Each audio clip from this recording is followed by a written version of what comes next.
soda malik amna samu zilaq amna malumat wali galu dadamna omoko wali gala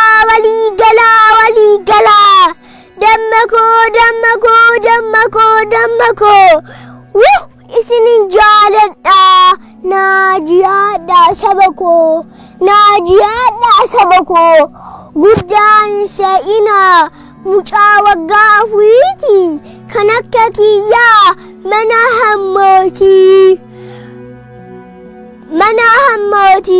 ijalla aqabu rabbi kiyamotin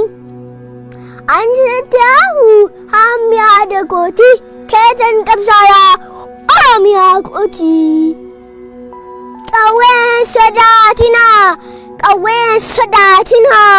hadunu biyyati osonu tijigu hatumanuti asaqayonju osabagadaju osabaonju osodawitibsaju sojalmewanju osomara guddinaju osobaqala gabbaju osakamal galchoju hamza bawanaju juwakoju ya juwako nama gudda abba nama hudda si ajesuf yali godan engedda kanduwa ke yadu ijjishi yabadu gota ka kenisa kuta alin meddu jamadu woboko yettunumatdu woboko jago funyanko guwako lubbuko juju halagaan nusamti akka kufnani nafne lafa wakkakaafti ijoolleen wasanyi mooti kana booddee hinjittu dukan aduu gaggalan dhiite ganamanni baati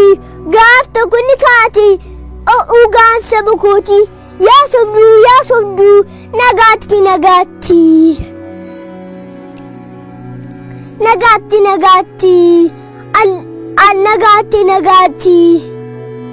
abaan dhaabakooti kallasha qabsoo uummata umuuti kanaafuu